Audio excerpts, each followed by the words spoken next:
All right, I've changed the position of my clamps. One over here at the headpiece, another one right over the heel. Sorry for my hand. And now I'm going to taper the neck. You can probably see right here that there's a gap. This is the dimension that I want to be at. Here's where I am, and there's the shape of my shaft. This is straight, and this is not, it's out of parallel with the rest of it. So the tapering begins. These are simple homemade straight edges I made. I mentioned that in a previous chapter.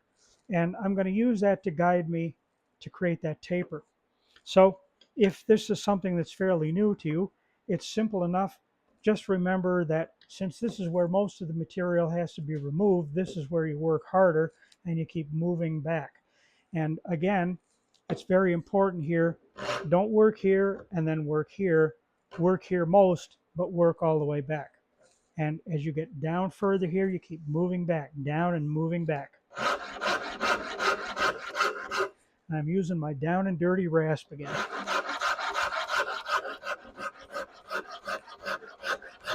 And right now, I'm not trying to round anything. That would be a mistake. Keep that nice and flat. Stay parallel with the back plane of your next shaft. We'll get to the rounding in the finessing stage.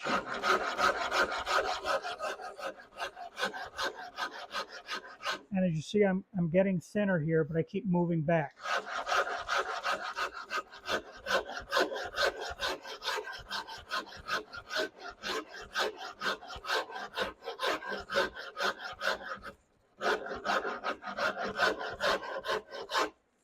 And I just realized that my arm is actually in the way of most of this, so I sort of apologize here, but I got to do what I got to do, you know? And it's a good idea, of course, you have a gauge, use it. Check frequently to see where you are. And I'm still a little bit, there's a little bit of a gap here, and now there's a little bit of a gap appearing up here, which means I need to take more from this region right here. And by the way, it's not a bad idea to wear a glove when you use a rasp. It's not that I haven't done it before, but I didn't put the gloves on and gave myself a good gash right there a minute ago.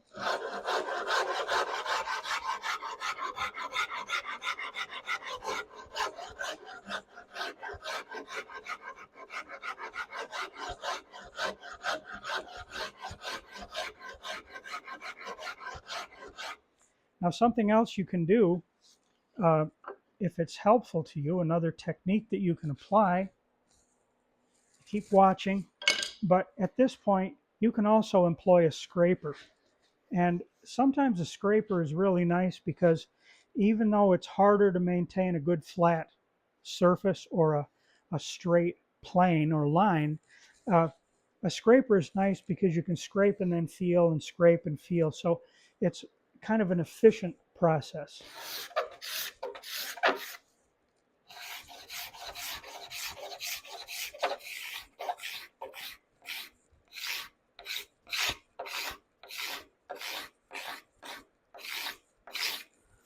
Okay, and that is quite aggressive. So straight edge again, make sure.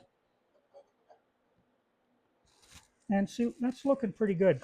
Now, when I carved my heel, I got in a little bit right here, maybe a 64th of an inch, and you can feel that little bump right there. So as we finesse and finish our way down, that's got to come down with it. So I'm going to try and take that off right now. But I've got to keep coming forward each stroke I make because I don't want to just dig a divot that ends up longer in this region.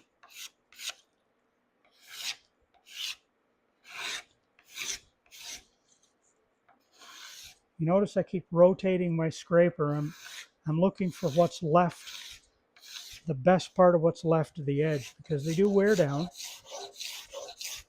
And besides using your straight edge, now, you know, I'm all clamped down and it's kind of a pain to unclamp it and lift it and so on. But it's a really good idea to get right down high level and take a good look at what you've got there. That's real important. And even without your straight edge, just get a look at that line and see what you got.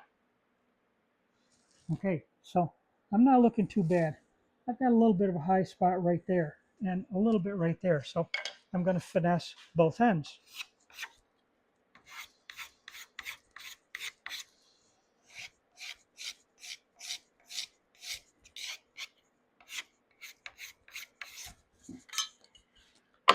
Once more with the straight edge. And the less practiced you are, don't worry. Uh, if you're uncertain about how you're progressing, go slower, check more often. You'll find, if you have not done this a whole bunch of times, you'll find that pretty soon um, you'll learn how to be careful where and when, and you can get to a point where you can just do this with impunity. And I really like a scraper because it leaves a smooth surface that you can trust that. Unlike a rough surface, you're more certain of where you are when you have a smooth surface to work to. So I'm going to clean up right here a little bit and check again.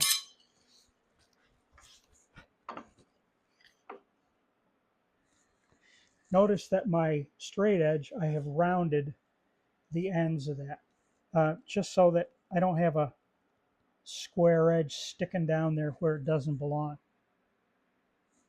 Seems to help a little bit. Now that's looking real good. I like that. But let's not just depend on that. Now it's time to take this thing off the jig. And while the camera is not correctly positioned for this, what I'm going to do now is I'm going to sight down that surface. I'm going to look. And this is deceiving because when you look past the headpiece, you get a skewed view at an angle.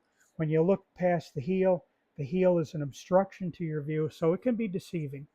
But still, I'm going to look very carefully and see that I'm spreading blood on my own work. That's handy. Um, but I'm very happy so far with what I have. So there's all of the faceting for the most part, but now we have a broader flat surface right here. So now let's refacet that and take that down a little bit more to approach more of the final shape that we want. Notice I said final shape that we want. I don't know, you may want a C neck, you may want a D-shaped neck, you may be approaching a modified V. You have to decide that for yourself. By the way, if you're approaching a modified V or a V neck, then those facets don't want to be as aggressive as you approach the top. You just want to maintain your secondary facet doesn't want to be quite as approaching flat, I should say. You don't want to do that.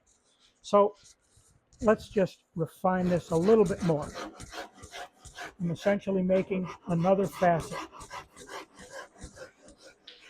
And now it's even going to get to the point where the facets pretty much disappear.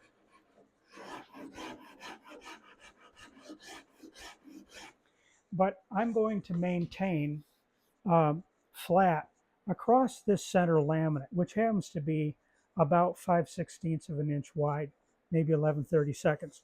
I'm going to maintain flat on that just for visual and registration purposes until I get to finessing. And that'll make it easy.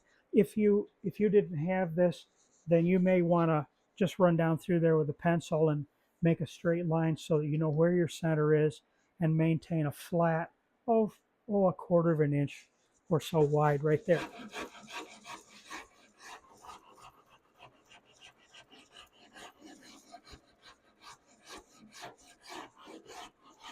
So now as I look at the neck, it's actually starting to look, right now it's pretty much a D-shaped neck, but it's rough, obviously, off that rasp. That's pretty coarse. But as the facets disappear, it starts to look more and more like what you're after in the first place.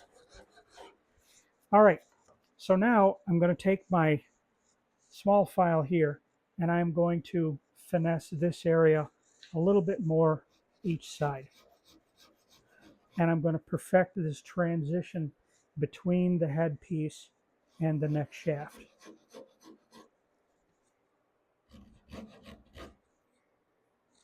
My hands are in the way again, probably.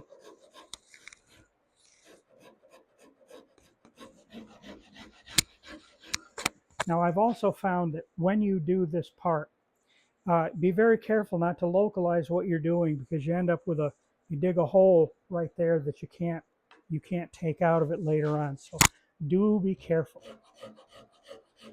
And work one side, look at it very carefully, observe what you're doing, and go to the other side and repeat, so that you can stand a better chance of achieving symmetry. Uh, there's no series of dimensions or patterns really that do you any good here. So unless you're doing this by CNC equipment, this is now the quality of the results are in your hands, and that's a good thing. I think that's a good thing.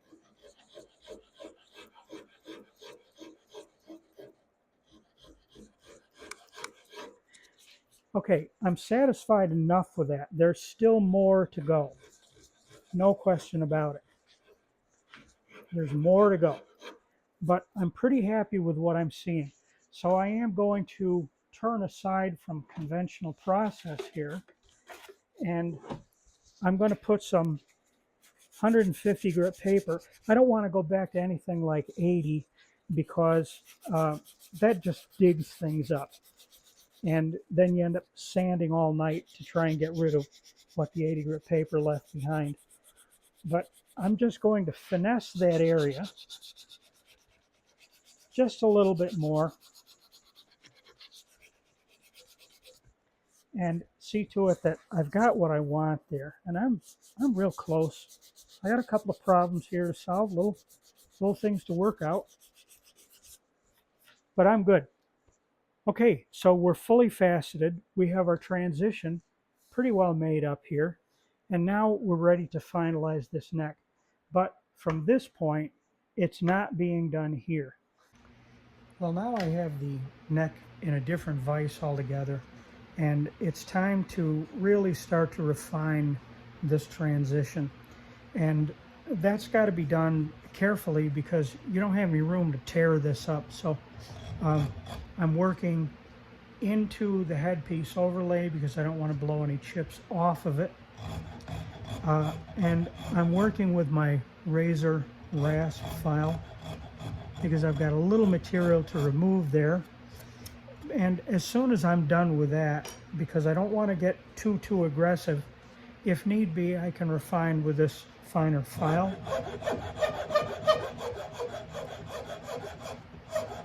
That works pretty well. But another way you can do that, and I like to from time to time, is with a scraper. I find that this really can do a terrific job and very precise in what it does. Little sidebar, this is a scraper, this rounded end here, I used in 1982 to refine the shape of a cove molding on a fireplace mantel that I built. And when I did that, this scraper was larger than this scraper. Shows you how things change over the years. So I have done this to the other side of the neck, and from the perspective that you're seeing and from where I'm looking, all looks good, but not so fast. Now I've turned the neck 90 degrees in the same vise, and what I'm looking for now is symmetry. And with a scraper, here's where I really prefer a scraper, because I can see what's happening very easily. And I guess my hands are in the way again. You're going to have to kind of trust me here. But I'm just looking at these curves and just feeling my way through that transition. Looking at the sides, looking at the entire transition. And the rest of the neck still remains to be done, but this is now a place where I want to have this pretty well finished up the way I want it.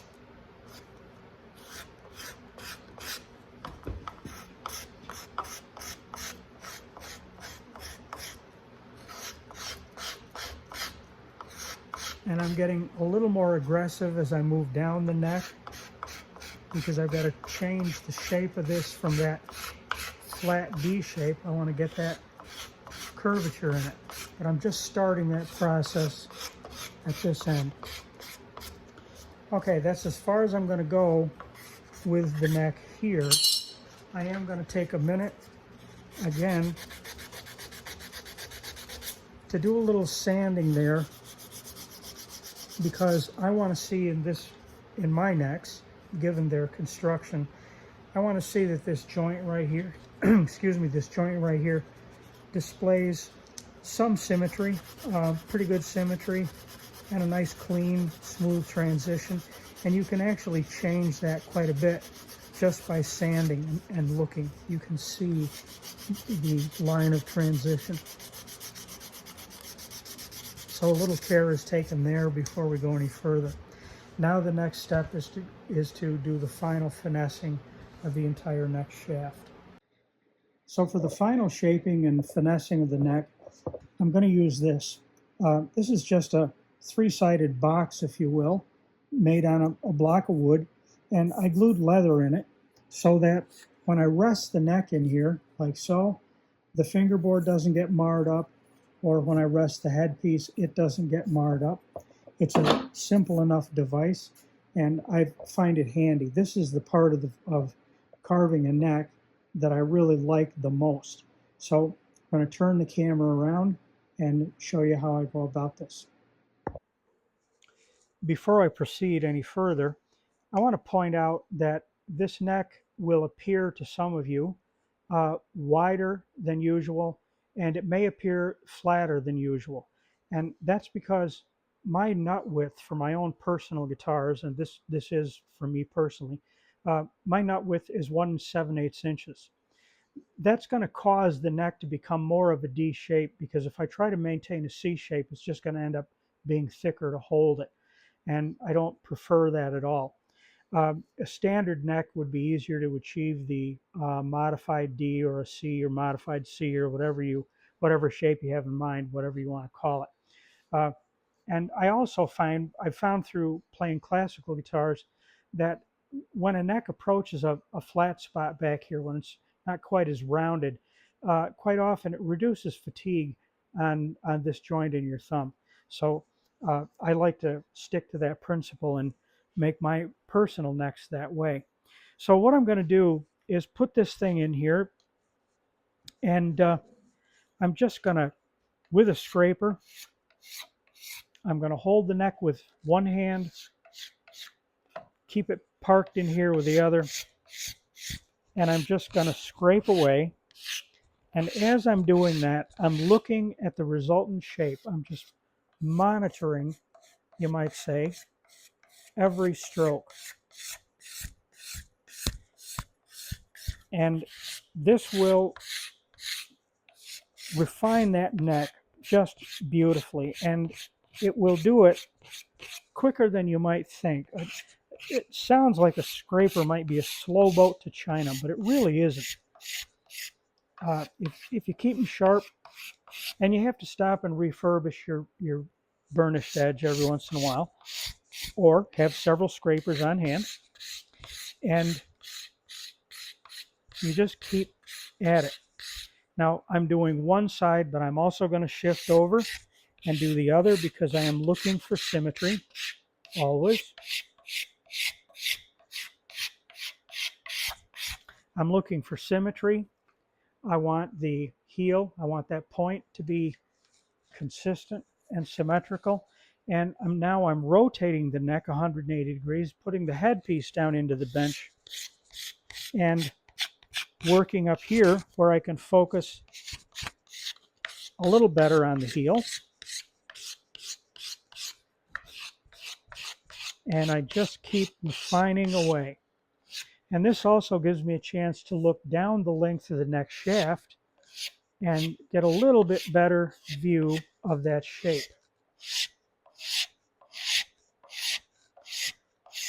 Now, to me, uh, this really is a pleasurable part of creating this neck. This is a part that I enjoy, and it goes pretty quickly. If your scraper is good and you keep your eye on what you're doing, this really works nicely. It does take practice, I suppose.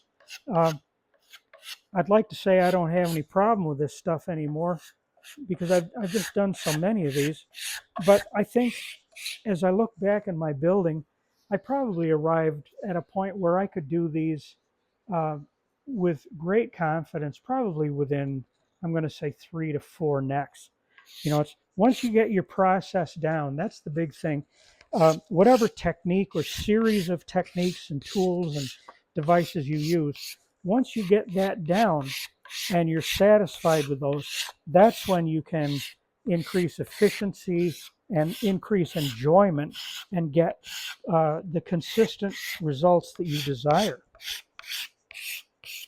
I think it was Kent Everett that said, if it's not working out for you, if what you're doing isn't working out, then change your process. So develop your technique for doing this. My technique is what I use. It's not what must be used. You develop your own, and maybe what I'm doing will show you some things and help you get started or give you some ideas. But by all means, refine and change what I'm doing to suit your needs. Okay, we're getting there, I think. And now I'm going to take my gauge, my contour gauge, and get you where you can see this a little better. And here we go. We're just going to take the gauge right on the flat bench, and I'm going to set it there.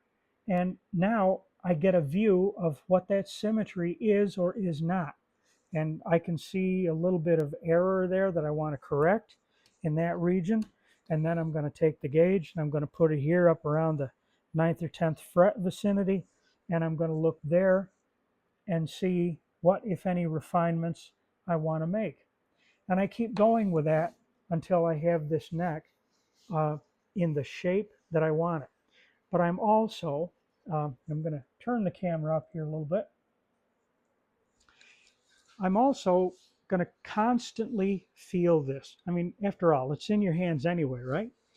I'm going to constantly feel this.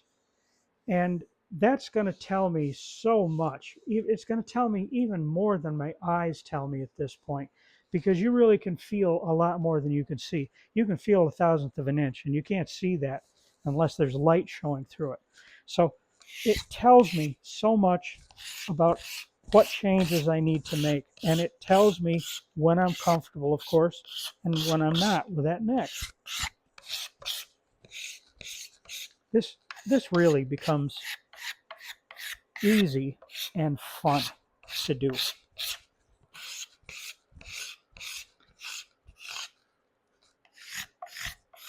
I have a tendency when I carve my necks to slightly undercarve this region here where my fingers are. Um, my own necks in particular, and that's something that I have to constantly be aware of. And I suppose I'm saying that because it's just a reminder, proof, if you will, that you do need to be vigilant about what you're doing to make sure that you overcome any little problems. There's nothing worse than having a neck all finished. You got lacquer on it, and all of a sudden you feel it, and you think, "Oh, wait a minute, that isn't quite. It's too sharp right here, or it's nobody wants that." So you need to pay a lot of attention. Look at how nicely that just scrapes away. And it's not the rough surface like a file leaves. So what you're feeling is very, very close to what you're going to get, because now you're only a few strokes with some sandpaper away from your final neck shape. Now, I want to speak just for a second to the idea of perfection here. As you probably know, there are loads of companies that are making these necks on CNC equipment. Good for them. uh, and they're beautifully consistent. But you're not after you are not after consistency as in no variation within a couple of thousandths of an inch here. What you're after is a neck that you're comfortable with, a neck that you can play on, and a neck that is symmetrical. And you can do that. You don't need all kinds of slick, exotic devices to achieve those results. And if you're not repeating this 20 times today, then don't worry about it. And even if you are doing several of these, you can get them so close that it's difficult to tell the difference. And in the end, if one neck is ever so slightly different on this guitar than it is on the other guitar, I really don't think that's an issue that we need to be too terribly concerned about until that variation becomes an obstruction or becomes unsightly. There will be variance in all, so to speak, handwork. I don't like the phrase handwork. There's really no such thing as handmade, but uh, for the lack of better terminology and description, there will be variation when the tool is guided by you, the operant in the deal. There will be variation, and to some extent, that variation is desirable because it's what creates diversity in our visual and tactile environment. So there you go. I'm not going to go any further in front of the camera. I think you got the idea. After this is done, it's a matter of sanding it up. And as you sand even, you will find that you'll sand this and it feels real good. But then you take another nice, slow, close examination, a tactile examination, and you may find that you feel things and I'm feeling one right there, right there. So I'll just go back and I'll scrape that out of there and clean that all up and get it the way I want it. And you're right back in business. The other thing that I do, and I don't know if I can get this on camera for you or not, um, but I will take the neck and hold it up above me, up toward the light. And I will look at that neck shaft and just look for general shape and consistency. And if I see anything there that I don't like, then I'm going to scrape it out. I'm going to refine it some more until I get just what I want. And you can do it every time. This neck uh, is not a real easy material to carve. This is white ash. It's not bad. It's not all that tough, but ash is pretty hard. It's pretty tough stuff, but it's doable. Other necks, if you're working in mahogany or things like that, which I won't do, but if you're working in less dense woods like mahogany or maybe walnut or other things, things will go a little bit easier. Um, so there it is, carving a neck. It's not so tough. I want to encourage you to get out there and develop a good technique for carving your necks and have a lot of fun with it and make yourself some nice guitars. This is Kevin Ledoux, the Pragmatic Luther at Ledoux Guitars, still the largest manufacturer of guitars in the town of Triangle, New York. Thanks for watching. Please put a like on the video, and if you have not, please subscribe to my channel. See you next time. A quick addendum, folks. Um, I do appreciate everybody that subscribes and puts a like on my videos.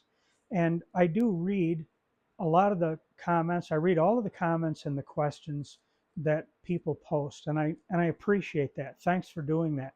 And that's why I'm back again, because I want to encourage you to ask any questions that you care to.